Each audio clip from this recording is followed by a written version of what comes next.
Welcome to think and grow rich channel. நம்ம வீடியோவில் motivational video ஒண்டி தான் போட்டுட்டு இருந்தோம். நடுவில் வந்து கே சீரிஸ் பார்ட் 1 போட்டுருந்தோம், ரஷ்யா ஸ்லீப்பிங் எக்ஸ்பெரிமெண்ட்னு. அது உங்கள்கிட்ட ரெஸ்பான்ஸ் ரொம்ப அதிகமாக இருந்தது. அதனால் அதை தொடர்ந்து கே சீரிஸ் பார்ட் 2 போட போதும். இது ஒரு ரியல் ஸ்டோரி தான். இந்த கேஸில் உங்களுக்கும் ஆன்சர் தெரியல, உங்களுக்கு ஆன்சர் தெரிஞ்சால் கீழே கமெண்ட் பண்ணுங்கள். மறக்காமல் சப்ஸ்கிரைப் பண்ணுங்கள், பக்கத்தில் இருக்க பெல் பட்டனை கிளிக் பண்ணுங்கள். அப்போ தான் நம்ம போடுற அப்டேட்ஸ் எல்லாம் உங்களுக்கு மறக்காமல் வந்து சேரும். இது வந்து க்ளோஸ் டோர் மிஸ்ட்ரி கேஸ்னு சொல்லலாம். அதாவது எந்த தடையுமே இல்லாமல் எப்படி வந்தான், எப்படி போனான், எதாவது தொட்டானா, எதாவது பண்ணானா, எப்படியுமே எந்த ஒரு க்ளூவுமே இல்லாமல் ஃபிங்கர் பிரிண்ட் அதுமாதிரி நிறைய க்ளூஸ் இருக்குது பார்த்தீங்களா. எந்த ஒரு க்ளூவுமே போலீஸ் கிடைக்காத அளவுக்கு இந்த கொலை நடந்திருக்கு. இந்த கொலையோட ஆன்சர் உங்களுக்கும் தெரிஞ்சிருக்கலாம். உங்களுக்கு தெரிஞ்சிருந்துச்சின்னா இந்த காலத்தோட ஒரு மிகப்பெரிய டிடெக்டிவ்னே சொல்லலாம். ஏன்னா இந்த கேஸ் வந்து 85 வருஷம் மேலே ஆயிடுச்சு. அமெரிக்கன் போலீஸ்க்கு வந்து இன்னும் கூட அதுக்கு விடை தெரியல. இந்த கேஸ் உங்களுக்கு தெரிஞ்சிச்சுன்னா நீங்கள் தான் மிகப்பெரிய டிடெக்டிவ். சரி, வாங்க வீடியோக்குள்ளே போகலாம். இந்த வீடியோவில் நம்ம அன்சால்வ் கேஸை பற்றி தான் பார்க்க போகிறோம். நம்ம கதை எங்கே ஆரம்பிக்கிறது பார்த்தீங்கன்னா 1935 ஜனவரி 2 ஓவன்ஸுன்ற ஒருத்தர் வந்து பிரசிடென்சி அப்படின்ற ஒரு ஹோட்டலில் ரூம் புக் பண்ணுறாரு.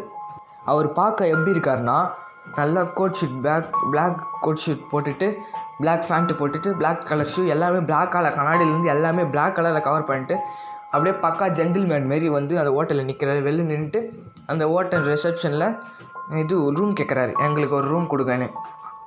அவங்களும் ரூம் எந்த ரூம் காலியாகிட்டு இருக்குன்னு பார்க்கும்போது பார்த்தீங்கன்னா அவங்க ஒரு ரூம் எடுக்க வராங்க. அதுக்குள்ளே இவர் சொல்கிறாரு, எனக்கு ஐயா மேலே, ரொம்ப மேலே இருக்கிற ரூமாக கொடுங்க. அதாவது மொட்டை மாடி கிட்டே இருக்கும் பார்த்தீங்களா, அந்தமாரி ரூம் கொடுக்க சொல்கிறாங்க. அவங்க என்ன பண்ணுறாங்க, 10வது ஃப்ளோர் கொடுக்குறாங்க இவருக்கு. அந்த ரூம் நம்பர் பார்த்தீங்கன்னா 1046. இந்த கேஸில் முக்கியமாக இந்த ரூம் சம்பவம் தான் ரொம்ப முக்கியம். இந்த ரூமில் நடக்கிறது சொல்லும் போது நல்லா உன்னிப்பாக கவனிங்க. யார் கொலைகாரன்னு உங்களுக்கு கூட தெரிய வாய்ப்பு இருக்குது. இப்போ வந்து அவங்க வந்து ரூம் கீ கொடுத்துட்டு வார்ட் பேக்கிட்ட எந்த ரூம்னு காட்டுங்க போயிட்டு அப்படின்னு சொல்லிட்டு லக்கேஜஸ்லாம் தூக்கிட்டு போய் வைக்க சொல்கிறாங்க. ஆனால் இவர்கிட்ட லக்கேஜஸ் எதுவுமே இல்லை. ஒரு பல் தேய்க்கிற பேஸ்ட்டு, ப்ரெஷ்ஷு, ஒரு சீப்பு இதாக இருக்குது. அவங்க பார்த்தோன்னே என்ன இவன் எதுவுமே இல்லை, பார்க்கறதுக்கு வேடாக இருக்கான், கொஞ்சம் சந்தேகத்துக்கு இருக்கான் அப்படின்னு யோசிக்கிறாங்க. இவன் இப்படிலாம் இருக்கான், ஒன்றும் லக்கேஜஸ் எதுவுமே இல்லை, இவன் பார்க்கறதுக்கும் ஒரு மாதிரி இருக்கான் அப்படின்னு சொல்லிட்டு யோசிக்கிறாங்க. இருந்தாலும் அவங்களுக்கு ரூம் காலியாக இருக்கிறனால ரூம் எப்படியாச்சும் ஃபுல் பண்ணணும்னு சொல்லிட்டு அவங்க அதெல்லாம் பெருசாக எடுத்துக்காமல் அவங்ககிட்ட ரூம் கொடுத்துட்றாங்க. அப்போ வார்ட் பை ரூம் காட்ட போகிறாரு. காட்டுறதுக்கு போகும்போது பார்த்தீங்கன்னா இவர் புலம்பிக்கிட்டே போகிறாரு, எல்லா இடத்துலையும் ஏன் இவ்வளோ விலை கொடுக்குறாங்க ரூமு, இந்த ஹோட்டலாச்சும் பரவாயில்ல கொஞ்சம் கம்மியாக இருக்குது, மற்ற எல்லா ரூமும் பார்த்தீங்கன்னா விலை அதிகமாக சொல்கிறாங்க எல்லா ஹோட்டல்லையும் அப்படி சொல்லிட்டு புலம்பிக்கிட்டே போகிறாரு. வார்ட் பாய் ரூமை காட்டுறாரு. ரூமை காட்டிட்டு இதான் அவங்க ரூம் அப்படின்னு சொல்லிட்டு காட்டிட்டு உள்ளே வந்து பார்த்துட்டு எல்லாம் லைட்டில் அந்த மாதிரி செக் பண்ணிவிட்டு எல்லாமே கரெக்டாக இருக்குது அப்படின்னு பார்த்துட்டோன்னே அவர் போயிடுறாரு. அந்த வார்ட் பாய் ரூம் காட்டிட்டு போனோடனே பார்த்தீங்கன்னா இவர் ரூம் கதவு லாக் பண்ணிட்டு அந்த ரூமில் இருக்கார். அடுத்த 24 மணி நேரம் அவர் அந்த ரூமை விட்டு யாருமே வெளில பார்க்கவே இல்லை. விச் மீன்ஸ் அவர் ரூமை விட்டு வெளில வரலன்னு அர்த்தம். அதாவது அந்த ரூம்குள்ளேயே இருக்கார் அவர் இன்னும். அப்போ வந்து ஒரு நாள் ஆயிடுச்சுன்னு வச்சுக்கோங்களேன். இப்போ இன்றைக்கி ராத்திரி போய் தங்குனீங்கன்னா நாளைக்கு காலைல விடிஞ்சோடனே பார்த்தீங்கன்னா இந்தமாரி பழைய டவுல்லாம் இருக்கும் பார்த்தீங்களா, நம்ம யூஸ் பண்ண டவுல்லாம் துவைச்சி எடுத்துறதுன்னு திருப்பி வைப்பாங்களே, அதுமாரி ரூம் சர்வீஸ்க்கு ஒருத்தவங்க வராங்க. நீங்கள் எல்லாம் கேள்விப்பட்டிருப்பீங்க ரூம் சர்வீஸ்னு. அதுமாதிரி ஒரு லேடி வராங்க. அந்த லேடி வந்து கதவு தட்டிகிட்டே இருக்காங்க, ரொம்ப நேரம் தட்டிகிட்டே இருக்காங்க. அப்புறமா வந்து ரொம்ப நேரம் கழித்து வந்து பார்த்திங்கன்னா ஒரு சவுண்டு வருது. அது என்னன்னு பார்த்தீங்கன்னா யார் அப்படின்னு கேட்குறாரு அவர். அவங்க வந்து நாங்கள் ரூம் சர்வீஸ் வந்திருக்கோம், டவுலெல்லாம் க்ளீன் பண்ணிவிட்டு போகிறதுக்கு அப்படின்னு சொல்கிறாங்க. சரி உள்ளே வாங்க அப்படின்னு சொல்கிறாங்க. இவங்களும் கழுத்து வந்துட்டு உள்ளே போகிறாங்க. உள்ளே போயிட்டு பார்த்தீங்கன்னா அவர் ஒரு கார்னரில் அந்த ரூம்குள்ளே போனோடனே பார்த்தீங்கன்னா ரொம்ப பயமாக இருக்குது அவங்களுக்கு அந்த ரூம்குள்ளே போனோடனே. ஏன்னு பார்த்தீங்கன்னா அந்த கண்ணாடிலாம் இருக்கும் பார்த்தீங்களா, ஜன்னல்லாம், அந்த ஜன்னல்லாம் பார்த்தீங்கன்னா அப்படியே மூடி, அதாவது ஸ்கர்ட் போட்டு மூடி இருட்டாக இருக்குது அந்த ரூமே. ஒரே ஒரு லைட்டு, அதுவும் நைட் லைட்டு லேம்ப் இருக்கும் பார்த்தீங்களா, அந்த லேம்ப் ஒன்று தான் எரியுது அந்த ரூம்லேயே. இதை பார்த்தோன்னே அவங்களுக்கு பயம். இருந்தாலும் சரி நம்ம பார்த்துட்டு போகலான்னு அந்த டவுல் எடுக்கிறாங்க. அந்த டவுல் எடுக்கும்போது பார்த்தீங்கன்னா அவர் அந்த ரூம் லேம்ப் பக்கத்தில் அந்த லைட் லேம்ப் இருக்குது பார்த்தீங்களா, ராத்திரியில் எரியிற குட்டியாக ஃப்ளார் மாதிரி இருக்கும் பார்த்தீங்களா, அதை பார்த்துட்டு அவர் எந்த கெட்டப்புமே அவர் அன்றைக்கி வந்தார் பார்த்தீங்களா ரூம் வாங்கும்போது, அப்போ அவர் எப்படி இருந்தாரோ கொஞ்சம் கூட அவர் கோட்டு கூட கசங்காமல் அப்படியே உட்காந்துட்டு இருக்காரு. பெட்டில் தொடலை, எதுவுமே தொடலை. பாத்ரூம்லேருந்து எதுவுமே அந்த சோப்பு அதெல்லாம் வச்சுருப்பாங்க பார்த்தீங்களா ஹோட்டலெல்லாம், பெரிய ஹோட்டல்லாம், அதெல்லாம் எதுவுமே தொடாமல் அப்படியே இருக்குது அந்த ரூமு. இதெல்லாம் பார்த்தோன்னே அவங்களுக்கு இன்னும் எதுவுமே யூஸ் பண்ணாமல் எதுக்கு வந்து ரூம் புக் பண்ணா அப்படின்னு யோசிச்சு, சரி நம்மளுக்கு எதுக்கு இந்த விஷயம்லாம், நம்ம போகலாம் அப்படின்னு சொல்லிட்டு அவங்க போயிடுறாங்க. அப்படி அவங்க வெளில போகிறப்ப பார்த்தீங்கன்னா கதவு திறந்து விட்டே போ, ஏன்னா ஒருத்தர் என்னை பார்க்க வருவார் அப்படின்னு சொல்லிட்டு சொல்கிறாங்க. அவங்களும் சரி கதவு திறந்து விட்டு அவங்களும் போயிடுறாங்க. அப்போ அவங்க கீழே போயிட்டு திருப்பி மேலே வரும்போது பார்த்தீங்கன்னா டோர் க்ளோஸ் ஆகிருக்கு. அப்போ திருப்பி கதவு தட்டி அவங்க உள்ளே போயிட்டு அதை ஏன் திருப்பி உள்ளே போகிறாங்கன்னா அந்த டவுல் ரீப்ளேஸ் பண்ணணும்ல, அந்த இடத்துல டவுல் எடுத்துகிட்டு வந்துட்டா திருப்பி போய் வைக்கணும்ல, அது மாதிரி ரீப்ளேஸ் பண்ணுறதுக்கு அவங்க போகிறாங்க. அப்போ ஓவன்ஸை இப்போ பேச ஆரம்பிக்கிறாரு.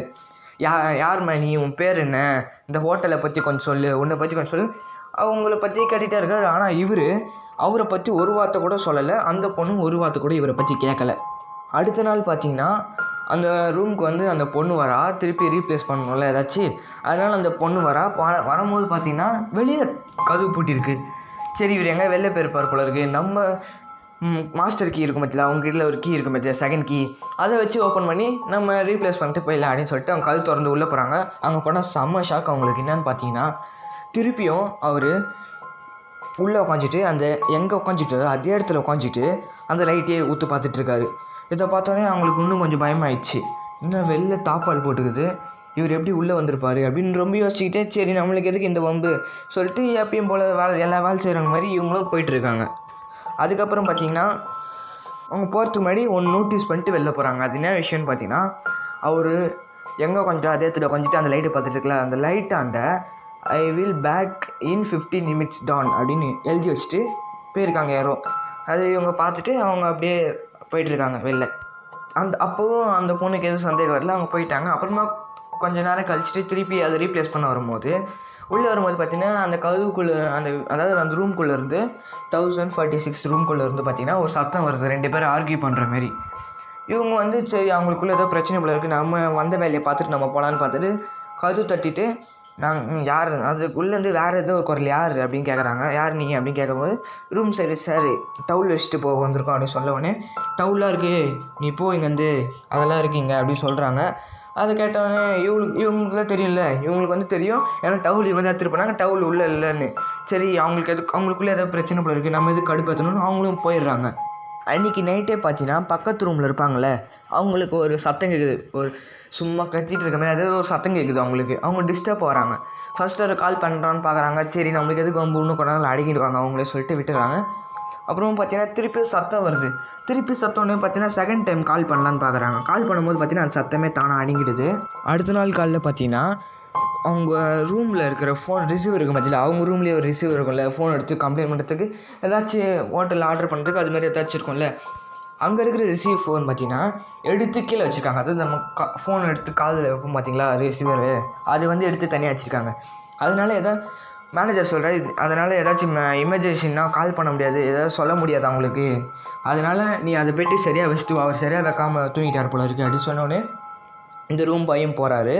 ரூம் பாய் போனோடனே பார்த்தீங்கன்னா அவர் ரூம் வந்து ரொம்ப நேரம் தட்டுறாரு. சார் கதவு தருங்க சார், சார் கதவு தருங்க சார், சார் ரூம் பாய் வந்துருங்க சார் அப்படி கத்திக்கிட்டே இருக்கார் அவர் பாட்டுன்னு. ரொம்ப அவரே ஒரு கட்டத்தில் கடுப்பாயிட்டார். என்ன நான் இவ்வளோ நேரம் கத்துறேன், உள்ளேருந்து ஒரு ரெஸ்பான்ஸ் கூட வரலையான்னு சொல்லிட்டு கீழே போய்ட்டு மாஸ்டர் கீ இருக்கும்ல, ஏன்னா இவர்கிட்ட அந்த லேடி மாரி அவங்களுக்கு செகண்ட் கீழே இருக்கிறது மாஸ்டர் கீ தான், அதாவது தேர்டு கட்டம் வந்து மாஸ்டர் கீ தான். மாஸ்டர் கிட்டே போய் வாங்கிட்டு அவர் திருப்பி உள்ளே போகிறார். கழுத்து வந்துட்டு உள்ளே போய் பார்த்தா எப்பயும் உட்காந்துட்டு இருக்க மாதிரி அவர் உட்காரல. இன்றைக்கி பார்த்தீங்கன்னா படுத்துட்ருக்காரு. அதாவது அவர் வந்து கோட் ஷூட்டு ட்ரெஸ் எல்லாருமே கட்டிட்டு அவர் பாட்டுன்னு படுத்துட்ருக்காரு.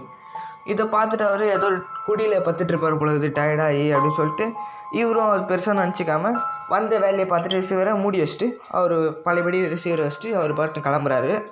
இப்போ திருப்பி அவர் கீழே போயிட்டார்ல, கீழே போயிட்டு அப்புறம் பார்த்தீங்கன்னா திருப்பியும் மேனேஜர் சொல்கிறாரு, டேய் சரியா வச்சா இல்லையா, திருப்பியும் அவரது வந்து கீழே வச்சிட்ருக்கு, அதாவது அந்த ஃபோன் எடுத்து பேசுவாங்க பார்த்தீங்களா, அது கீழே தனியாக இருக்குடா, நீ சரியாக வச்சா இல்லையா திருப்பி பாருன்னு. அவரு செம்ம கோவத்தோட இன்னும் இப்போ தானே வச்சிட்டோம், எப்படி அது கீழே விழுந்திருக்கோம் திருப்பி அப்படின்னு சொல்லிட்டு அவர் திருப்பி போய் பார்க்க போகிறாரு. பார்க்க போகும்போது அவருக்கு செம்ம ஷாக்கு, அதிர்ச்சின்னு சொல்லலாம். அது என்னன்னு பார்த்தீங்கன்னா இங்கே தான் நீங்கள் முக்கியமாக கவனிக்கணும், ஏன்னா எங்கள் ஆன்சர் இருக்கலாம். அதாவது அவர் ரூமில் போய் பார்த்தீங்கன்னா அவர் வந்து தரையில் வந்து கார்னரில் பார்த்தீங்கன்னா அந்த மூலையில் இருக்குது, எப்போயுமே மூலையில் உட்காந்துட்டு இருப்பார் பார்த்தீங்களா, அந்த மூலையில் வந்து கார்னரில் அவர் நல்லா சித்திரவதை பண்ணப்பட்டு அவரோட தலையை அவர் கையில் வச்சு யாரோ இப்படி போயிட்டுருக்காங்க இந்தமாரி பண்ணிவிட்டு. அந்த பையனுக்கு எதுவுமே தெரில, யார் உள்ளே வந்தால் யார் வெளில போனால் எதுவுமே தெரில. அவன் அந்த கோலத்தில் இருக்கிற வண்டி பார்க்குறான். உடனே கீழே போய்ட்டு மேனேஜருக்கு சொல்கிறான். மேனேஜர் வண்டி போலீஸ் ஃபோன் பண்ணுறாங்க. அந்த இடத்துக்கு போலீஸும் வராங்க. போலீஸ் வந்து பார்க்கும்போது அந்த இடத்துல அவங்களுக்கு கிடைச்ச ஒரே ஒரு க்ளூ, அங்கே இறந்து போயிருக்கான். அவன் தலை அவன் கையில் இருக்குது. இதுதான் அவங்க கிடச்ச ஒரே ஒரு க்ளூவே. இது நீங்கள் சொல்லலாம் இதெல்லாம் க்ளூன்னு. இதை வச்சு நிறைய கண்டுபிடிக்கலாம் அவங்க பாடியில் இருக்கிற ஃபிங்கர் பிரிண்ட்ஸ். அதுமாதிரி அவங்க நினச்சாங்க. ஆனால் இது எதுவுமே அவங்களுக்கு கிடைக்கல. அப்போ வந்து விசாரிக்கும் போது அங்கே ஒரு லெட்ரு இருக்குன்னு தெரிய தான். நான் அந்த லெட்டரும் இல்லை இப்போ. அதாவது இவங்க எப்படி இவங்க மோட்டிவ் எப்படி இருக்கும், இந்த அளவுக்கு சித்திரவதை பண்ணி கொலை பண்ணியிருக்காங்க, இவங்க மோட்டிவ் எப்படி இருக்கும் அப்படின்னு யோசிச்சிட்டே இருக்காங்க போலீஸு. அதுமாதிரி போலீஸ் வந்து யார் இவனை பற்றி ஏதாவது விசாரணை யாராவது தெரியுமா அப்படின்னு கேட்க சொல்லியிருக்காங்க. அப்போ கேட்கும் போது பார்த்தீங்கன்னா ஒரு ஹோட்டல்காரங்க வந்து பக்கத்து ஹோட்டல்காரங்க வந்து சார் இவங்க வந்து கொஞ்ச நாளுக்கு முன்னாடி வந்து தங்கியிருந்தாங்க எங்கள் ஹோட்டலில் அப்படி சொல்கிறாங்க. அப்போ அவங்க வந்து அவங்களோட ஃபுல் டீட்டெயில் கொடுங்க அப்படின்னு சொல்லி கேட்கும்போது அந்த ஹோட்டலில் கேட்கும்போது அவங்க வந்து கொடுக்கும்போது பார்த்தீங்கன்னா அதில் வேறு பேர் இருக்குது, இதில் பேர் இருக்குது. ஏன் இவன் வந்து வேறு பேர் மாற்றி கொடுக்கணும், 2 ஹோட்டல்லையும் வேறு பேர் மாற்றி ஏன் கொடுக்கணும் அப்படின்னு ரொம்ப யோசிச்சுட்டே இருக்காங்க. அவங்க எப்படி இந்த கொலை நடந்திருக்கும் அதை பற்றி ரொம்ப டீட்டெயில் யோசிச்சுட்டு இருக்காங்க. அப்போ பார்த்தீங்கன்னா கை ரேகைலாம் இருக்கும் பார்த்தீங்களா, அதை வச்சு இங்கெங்கே சைனு கை ரேகைலாம் இருக்குது பார்த்தீங்களா, அதை வச்சு இங்கே ஏதாச்சும் கிடைக்குதான்னு பார்ப்போம். அமெரிக்காவில் இருக்க எல்லா புக்லேயும் கிடைக்குதான்னு பார்ப்போம். அதாவது கிரிமினல் தனித்தனியாக இருக்கும் பார்த்தீங்களா, கிரிமினல் அங்கே வாழ்கிறாங்க வாழ்வாதாரம் இதுலாம் இருக்கும் பார்த்தீங்களா, அதுமாரி ஏதாச்சும் ஒரு ஐடென்டிட்டி கிடைக்குதான்னு பார்க்குறாங்க. நம்ம ஊரில் ஆதார் கார்டெலாம் இருக்குல்ல, அதுமாரி எதாவது கிடைக்குதான்னு பார்க்கலாங்க. அதேமாதிரி நிறைய தேடி பார்க்குறாங்க. ஆனால் அவர் அமெரிக்காவில் இருக்கிறதுக்கு ஒரு ஆதாரம் கூட இல்லை. அப்படி ஒரு மனுஷன் பிறந்தானான்னு கூட யாருக்குமே தெரில. அப்படி இருக்குது. அதை பார்த்தோன்னே இவங்களுக்கு ஒரு க்ளூவும் கிடைக்கல. ரொம்ப இவங்களும் பிச்சுக்கிறாங்க மண்டே எப்படி இந்த கேஸை முடிக்கிறது. அப்படியே போகுது கேஸு. இப்படியே 2 மாதம் போகுது. இந்த 2 மாதம் போகும்போது பார்த்தீங்கன்னா ஒரு ரிப்போர்ட் வருது. ரிப்போர்ட்டில் வந்து பார்த்தீங்கன்னா அதாவது போஸ்ட்மார்ட்டம் பண்ணிட்டு புதைக்கலான்னு போகும்போது போஸ்ட்மார்ட்டம் ரிப்போர்ட்டில் என்ன இருக்குன்னா, இவரை அந்த பையன் வந்து சொன்னான்ல ஃபஸ்ட்டு தடவை வந்து நான் கால் எடுத்து வச்சுட்டு போனேன்னு, அப்பயே இவரை துடிக்க கொல்ல ஆரம்பிச்சிருக்காங்க. அவர் அதாவது ட்ரெஸ் இல்லாமல் படுத்துருந்தார் சொன்னால அப்போ.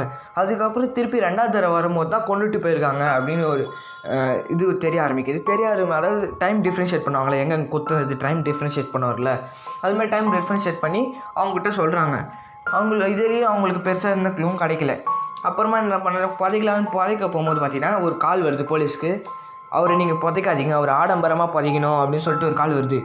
இவனை பற்றி எதாவது தெரிஞ்சுக்கலாம்ப்பா, எவனாச்சும் ஃபோன் பண்ணியிருக்கானே, அது இவன் வரட்டும், இப்போ ஓவன்ஸை பற்றி நம்ம தெரிஞ்சுக்கலாம். அவன் உண்மையான பேர் கூட தெரில, சும்மா ஓவன்ஸ்னு அவர் அந்த ஹோட்டலில் கொடுத்த பேர் தான் நம்ம இப்போ சொல்லிகிட்ருக்கோம். அப்போ பார்த்தீங்கன்னா சரி நம்ம அவர் வந்தோடனே தெரிஞ்சுக்கலாம்னு சொல்லிட்டு கொஞ்ச நேரம் அப்படியே வெயிட் பண்ணுறாங்க புதைக்கிற இடத்துல. அப்போ பார்த்தீங்கன்னா ஒரு மொக்கை எடுத்துகிட்டு ஒரு பையன் வரான். பையன் வந்துட்டு அந்த பொக்கைக்குள்ளே நிறைய பணம் இருக்குது. பணத்தை கொடுத்துட்டு அவன் பாட்டுன்னு போயிடுறான். யாரா நீ அப்படின்னு போலீஸ் விசாரிக்கும் போது பார்த்தீங்கன்னா நான் கொரியர் கம்பெனிலேருந்து வரேன், இது மாதிரி கொரியர் பண்ண சொன்னாங்க அப்படின்னு சொல்லிட்டு அவன் பாட்டுன்னு போகிறான். அப்போ அந்த போலீஸ் அந்த கொரியர் கம்பெனி விசாரிக்கிறாங்க. யார் என்னென்னு விசாரிக்கும் போது அவங்க ஏதோ இந்த கண்ட்ரிலேருந்து அவங்க கொடுக்கல, ஏதோ ஒரு கண்ட்ரிலேருந்து கொடுத்துருக்காங்க, அந்த அவங்க விவரங்கள்லாம் தெரியல அப்படின்னு சொல்லிட்டு அவங்க விட்டுட்டுருக்காங்க. அப்புறமா பார்த்தீங்கன்னா அந்த பணத்தை வச்சு அவங்க அந்த ஃபோனில் என்ன சொன்னால் அந்த பணத்தை வச்சு அவங்க ஆடம்பரமாக பண்ணியிருந்தாங்க. அதேமாரி எல்லாம் முடிச்சோடனே கூட அவங்களுக்கு இன்னும் கூட அந்த கேஸு யார் பண்ணால் அந்த கொலை அப்படின்றது தெரியல. இன்னும் கூட அமெரிக்காக்காரங்க இன்னும் கூட அந்த கேஸு இன்னும் முடிக்கல. நம்ம கேஸில் இருக்க பார்த்தீங்கன்னா பல கணக்கான கேஸ் இருக்குது. அதே மாதிரி தான் அமெரிக்காவிலையும் பல கணக்கான கேஸுகள் இருக்குது. அதில் இதுவும் ஒரு முக்கியமான கேஸுன்னு சொல்லலாம். எனக்கு என்ன சந்தேகம்னா உங்களுக்கு ஒரு தெரிஞ்சிருக்கும். இதில் ஏதாச்சும் தெரிஞ்சிருந்தால் கமெண்ட் பண்ணுங்க. எனக்கு யார் மேலே சந்தேகம்னு பார்த்தீங்கன்னா அந்த வார்டு பாய் ஃபஸ்ட்டு போகும்போது அவரை துடிக்க கொல்ல ஆரம்பிச்சிட்டாங்க அப்படின்னு சொல்ல ஆரம்பித்தாங்க. அதனால அந்த போஸ்ட்மார்ட்டம் ரிப்போர்ட்டில் அப்படி சொன்னதுனால நான் யார் மேலே சந்தேகப்படுறேன்னா அந்த சர்வீஸ் கேர்ள் இருக்காங்க பார்த்தீங்களா, அவங்க மேலே தான் சந்தேகப்படுறேன். ஏன்னா அவங்க ஃபஸ்ட் டைம் அவங்க தான் லாஸ்ட்டாக வந்தது. அந்த லாஸ்ட்டாக வரும்போது அவங்களே ஏன் குத்தி பெட்டு மேலே போட்டுட்டு அந்த வார்டு பாய் வரான்னு சொல்லிட்டு வெளில போயிருக்கும்போது பார்த்தீங்கன்னா அவன் வந்து உள்ளே வந்து பார்த்துட்டு நார்மலாக இருக்குன்னு சொல்லிட்டு வெளில போயிருக்கலாம். அதுக்கப்புறம் பார்த்தீங்கன்னா அந்த பொண்ணு வந்து திருப்பியும் வந்து கொலை செஞ்சுட்டு போயிருக்கலாம். அதுக்கப்புறம் வந்தால் அந்த வார்டு பாய் திருப்பியும் ரிசீவர் கீழே இருந்துச்சுன்னு மேனேஜர் சொல்லி அப்போ வந்து அவர் மூடி வச்சுருக்கலாம். இதுமாதிரி நடந்துக்கலாம்னு என்னோடய ஆசையும். இது உண்மையான எனக்கு தெரியல. இருந்தாலும் உங்களோட கமெண்ட்டை கீழே சொல்லுங்கள், நானும் தெரிஞ்சுக்கிறேன். தேங்க்யூ ஃபார் வாட்சிங். இந்த வீடியோ பிடிச்சி லைக் பண்ணுங்கள், ஷேர் பண்ணுங்கள், கமெண்ட் பண்ணுங்கள்.